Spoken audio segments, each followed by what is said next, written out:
Good morning, grade 9. How are you all? I hope you all are quite well. We have started the poem No Men Are Foreign, written by James Kirkup from the book Beehive. In today's session, we will recapitulate what we have done in our previous videos. Today is the session 3 of this poem. In session 1, we have discussed about the author and about the theme and the summary of the poem. In session 2, we have discussed the title and covered the explanation of 2 stanzas of the poem. So let's discuss what we have done so far. Let's recapitulate or recall all those things. No men are foreign means that no man belongs to another country. The poet wants to say that all men are same, all men are equal. In this poem, the poet wants to tell us that everyone in the world is same. All people, all men are same. They eat, they live, they die in the same way.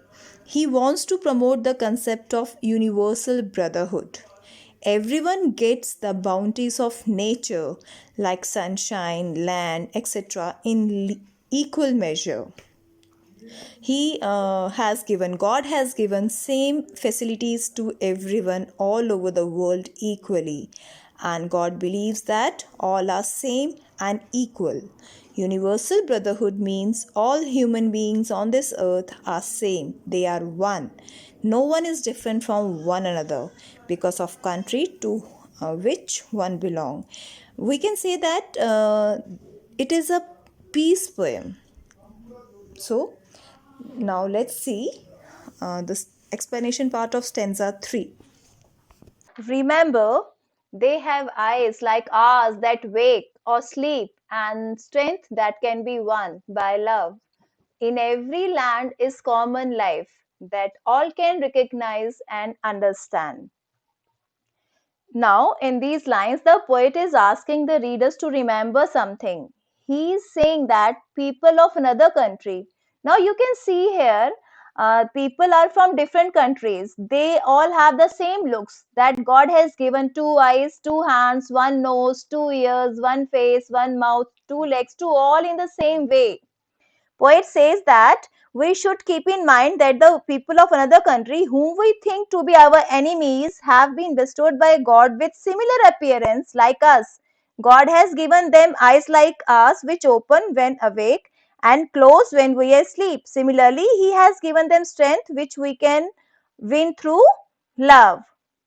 So, next, by love in every land is common life that all can recognize and understand. In these lines, poet says that in every country, in every land, there is one common thing, that is life. Life means all the things that are living. So poet says that you can go to anywhere, there is one common thing, that are human beings. He says that every country, every land, there is one common thing, that we are. And further poet says that if we can recognize them and if we can understand their feelings and realize that they are like us, then there will be no fights or wars between us. And now let's see in the next stanza what the poet wants to say. In this stanza, let us remember, whenever we are told to hate our brothers, it is ourselves that we shall dispossess, betray, condemn. Remember, we who take arms against each other. Dispossess means dislodge or deprive. किसी को किसी चीज से वंचित करना. Betray means to cheat someone. Condemn means to say ill of others. किसी की बुराई करना. The poet says that we all should remember that whenever someone tells us to hate a person from another country, to think him as our enemy, and whenever we think someone to be our enemy, then we deprive ourselves, we cheat ourselves, and we condemn ourselves. He says that we should stay away from such negativity. We should not consider anyone to be our enemy. So further says it is ourselves that we shall dispossess. Ourselves means that we shall dispossess ourselves. Means अपने साथ धोखा करेंगे जब हम अपने आप को किसी चीज से वंचित करेंगे और अपनी ही बुराई करेंगे. Whenever we think of someone as our enemy at that time, we cheat with ourselves. And if someone says to hate that man or people, then is also cheating with us. And that man will make us deprive of something. Because when we hate someone, what will happen one day? Fight. Yes, ladai hogi, and due to that we will dislodge of many things, because after hate there is a war, and during a war both the parties must bear the loss, and that is why the poet says that war is not in our favor. Next says, remember, we who take arms against each other.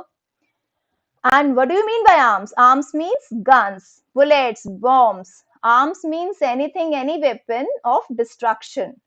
So, poet says, whenever we pick up any weapon against someone, we should remember one thing. Now, what we should remember, we will discuss in our next stanza, means in the last stanza of this poem.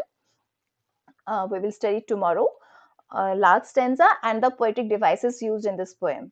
So, till then, try to watch the sent videos already sent, जो आपको पहले से भेजी हुई हैं, और आज की video watch again to understand the poem in a better way, and not forget to put a comment as to mark your present. As I have noticed today, only few students have marked their present in that comment box.